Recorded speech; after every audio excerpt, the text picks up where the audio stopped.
Hello everybody, and welcome back to the Roadmap Highlights Episode 2. Today I brought some reinforcements directly from our game development team, Alexandra. Hello, Michael.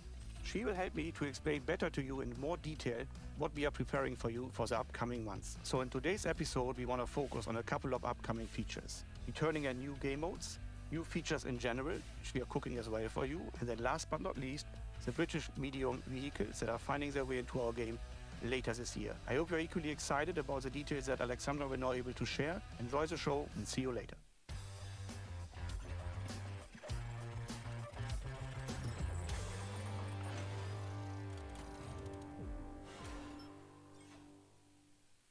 Hello, Wargamers. My name is Alexandra Lehenchenko, and I am a senior game designer at World of Tanks. Performing a design owner role, my team and I help to develop various features such as metagame systems and in-game events. I'm very happy to be here today and continue updating you guys on our last news and upcoming events. So, let's go. Let's start off by looking at a game mode beloved by players. Frontline. We plan on bringing Frontline back very soon, but it should receive a couple of changes in comparing with previous iteration. We would like to simplify systems of the game mode in order to make it more comfortable for players to use. Let's take a closer look at what we are planning for the game mode.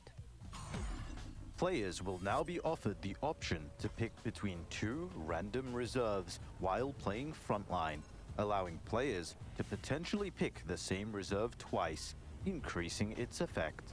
All abilities will level up equally and consist of 3 standard tiers. Using the already familiar reserve tokens, you can also buy an additional level, allowing you to achieve Tier 4 for your reserves. Another game mode you can expect to see is Steel Hunter Reborn, which will have a few key differences from the classic game mode. We will introduce a respawn ability for the first few minutes of the game.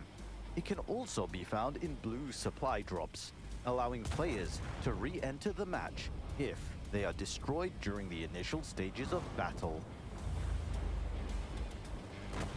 And if you are playing in a platoon, you will even be able to revive your platoon mate if you haven't been in combat recently.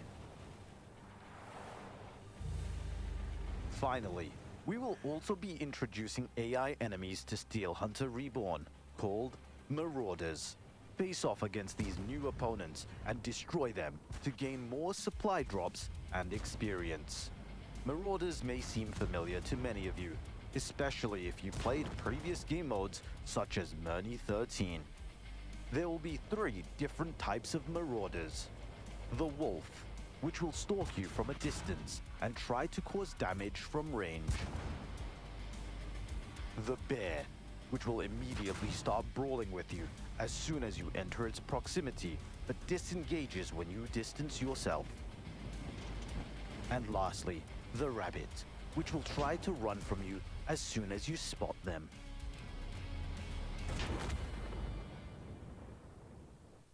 Also, we will be looking at adjusting the gameplay by reducing the number of players to 15 in solo matches. All of this should reduce the odds of the early engagement, give players opportunity to level up, and stand a better chance in the game later.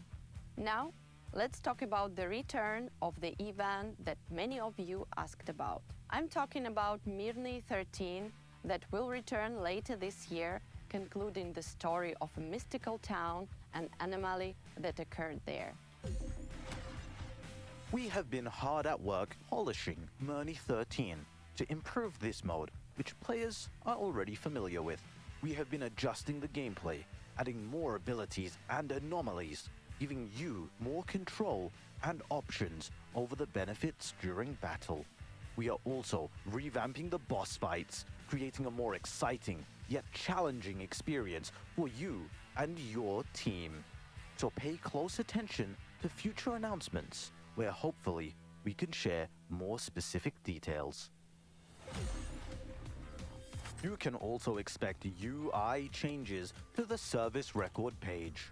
We plan to make adjustments to the visuals of WTR ratings. WTR will now be divided into 5 groups: Bronze, Silver, Gold, Ace, and Legend, each consisting of 3 levels, for a total of 15 levels. We hope this will provide better visualization of the rating system and how your rating compares to other players. We will also be introducing the ability to customize the achievements featured on your main statistics page, giving you the ability to show off your favorite medals and achievements. At the end of the day, we want to give all players the opportunity to share their achievements and make their service record more representative of their battle scores, while still allowing them to show off their proudest achievements. We hope that you are as excited as us about all these new updates, but we have an announcement of a few game modes that are planning to return this year. Firstly, our beloved WAFELTRAGER that will reappear later this year and will continue the existing story. Ermelinda has been hard at work in order to protect everything she and her father have created. However, the Allies added one more familiar tank to their arsenal to fight her forces, the TVP T5051. So, be prepared for the return of this game mode in addition with a new tank and some new exciting changes. Another game mode that we can expect to return this year is Arcade Cabinet. While we can't share too much about what's planned for the next iteration, we can tell you that the game mode will feature new unique gameplay that many of you will be excited to try out. And finally, we have some more information regarding the British wheeled medium tanks. We know many players have concerns regarding the introduction of new wheeled vehicles, but we want to clarify that these tanks will be more comparable to lightly armored mediums with good guns, as opposed to current wheeled vehicles in-game that players are already familiar with. We can confirm that these tanks will not have 2 speed modes like the EBRs, and that these tanks will have slower forward, reverse, and traverse speed, driving more similarly to tanks like the Batchat 25T. On the topic of tank traverse, it's important to note that the British wheeled mediums will not turn like the EBRs, but rather traverse on the spot, like more traditional tanks featured in the game. Furthermore, these tanks will be much larger than existing wheeled vehicles. The slower speeds and the larger models should increase the chances of causing damage when hitting the wheels. Also, these vehicles will receive a penalty of over 60% to mobility when one wheel is damaged. Damaging more wheels will have a smaller effect on the tank's mobility. This differs from existing wheeled vehicles, which receive a 25% penalty and see a larger reduction in mobility with more damaged wheels. We plan to introduce the line from Tier 5, branching off from the Covenanter and leading up to Tier 10. We will also be introducing a new Tier 8 premium vehicle to the Super Test very soon. Unfortunately, it's too early to share any specific details about each of these tanks. However, we are certain that this line of tanks will be an interesting line, especially for experienced players.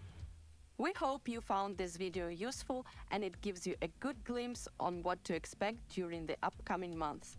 So, watch for another episodes by subscribing if you haven't done it yet, and see you soon. Yes, just to get to this, please leave a very warm welcome for Alexandra, who was a very good host explaining you more details about our development beats that are coming in the upcoming months.